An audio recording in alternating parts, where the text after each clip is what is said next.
నకరికల్ పోలీసుల ముందుకు వింత కేసు వచ్చింది. తన కోడి కాళ్లు విరగ్గొట్టారని ఓ వృద్ధురాలు కంప్లైంట్ చేసింది. గొల్లగూడానికి చెందిన కడారి గంగమ్మకు ఒక కోడి ఉంది.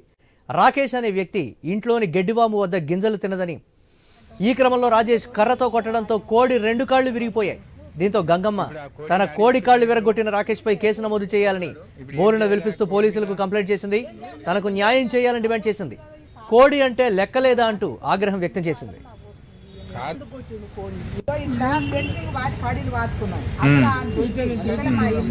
బర్రెలు కట్టేస్తారు.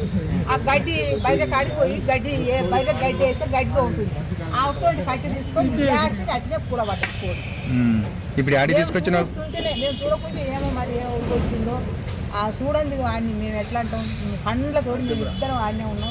మిగల వాళ్ళం మేము చూస్తుంటేనే. ఇప్పుడు ఆ కోడిని ఆడి తీసుకొచ్చినావు. ఇప్పుడు వీడికే పోలీస్ స్టేషన్. ఇప్పుడు ఏం చేయాలి? కోడి మీద ఏం చేస్తారంటే ఏం చేస్తారు? నవ్వు వస్తుంది కదా ఈ సార్లకు. మా పరిస్థితి ఇట్లుంది, వాళ్ళకు నవ్వు వస్తుంది. ఎందుకు కొట్టింది కోడి? ఏమిటి కొట్టింది? కోడిని కోళ్ళు ఉండవు ఆ ఊరు అన్నప్పుడు ఉంటాయి. మరి పసలన్నా చేయం తింటే ఆడ కట్టేస్తారు.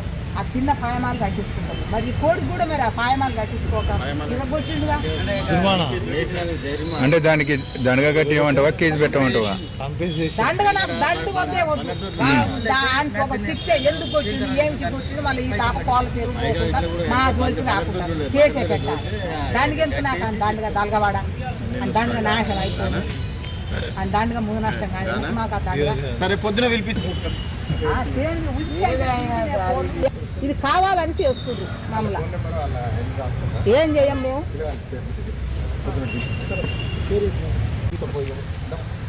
పొద్దున పిలిపిస్తా అన్న. పొద్దున పిలిపిస్తా పో. చీకటి అయిందిగా. ఏం పేరు ఆయన పేరు? ఆయన అయ్యా కడిగా వచ్చింది మన అంటే రవి. ఆయన కొడుకు రాకి రాకి పంపిస్తా. చీకటి అయింది.